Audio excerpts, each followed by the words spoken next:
അല്ല, നിങ്ങൾ കുറച്ച് മര്യാദയ്ക്ക് സംസാരിക്കുന്നത് നല്ലതാണ്. നമ്മുടെ മിനിസ്റ്ററോട് സംസാരിച്ച ഭാഷ ഞാൻ കേട്ടു. അല്ല, ഉണ്ടാകുമെന്ന് പരിശോധിച്ചല്ലേ പറയാൻ പറ്റൂ.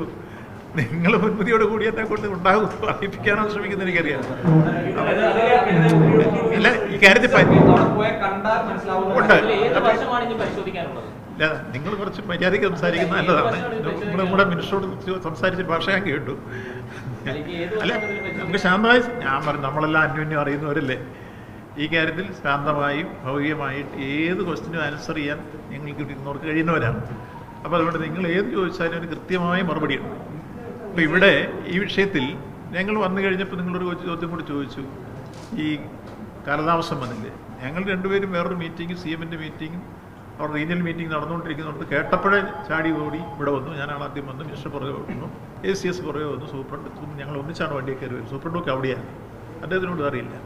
അപ്പോൾ ഇവിടെ വന്ന് കണ്ട രംഗം വെച്ച് ഞങ്ങൾ ആദ്യം ചെയ്ത് ഞാൻ ഫയർഫോഴ്സിൻ്റെ ഡിസ്ട്രിക്ട് ഓഫീസർ, ഇന്ത്യ ഓഫീസറിനെ വിളിച്ചു വരാൻ പറഞ്ഞു. നിങ്ങൾ അടിയന്തരമായിട്ട് ഇത് മാറ്റാൻ ആവശ്യമായ ഇഷ്ടാച്ചി കൊണ്ടുവരാനുള്ള നിർദ്ദേശം കൊടുത്ത് ഞാൻ അടിയന്തരമായിട്ട് ആ കാര്യങ്ങൾ ചെയ്യിച്ച് അങ്ങനെയാണ് പെട്ടെന്ന് ആ സാധനം.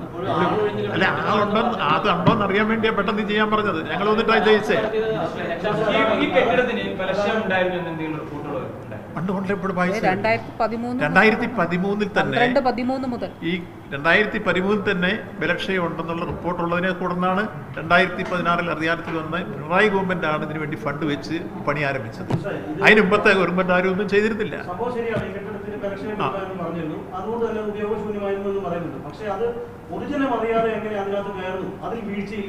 അപ്പോൾ അവിടെ അത് ഇവിടെ ഞങ്ങൾ മനസ്സിലാക്കി കൊടുത്തോളം ഇവിടെ ഉണ്ടായിരുന്ന അധികൃതർ അപ്പം ഞങ്ങളോട് പറഞ്ഞത് ഇത് ക്ലോസ് ചെയ്തിരുന്നതാണ് ആ ബാത്റൂം.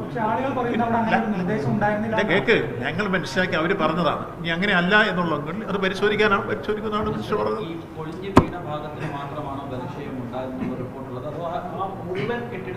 കെട്ടിടത്തിന്റെ പല ഭാഗങ്ങൾക്കും ബലക്ഷയം ഉണ്ടെന്ന് തന്നെയാണ് ഇവിടെ റിപ്പോർട്ട് 2013. അതുകൊണ്ടാണ് പുതുക്കി പണിയാൻ തീരുമാനിച്ചത്. അല്ല, എല്ലാ കാര്യവും പരിശോധിക്കാൻ ബന്ധപ്പെട്ട മിനിസ്റ്റർ തന്നെ അധികാരിയായി പറഞ്ഞു, കളക്ടറെ ചുമതലപ്പെടുത്തി കഴിഞ്ഞു എന്നുള്ള കാര്യം. അത് പരിശോധിച്ച് റിപ്പോർട്ട് വരട്ടെ വന്നു കഴിയുമ്പോൾ നമുക്ക് കാര്യങ്ങൾ നമ്മൾ പരിശോധിക്കും. സ്വാഭാവികമായ നടപടികളുണ്ട്.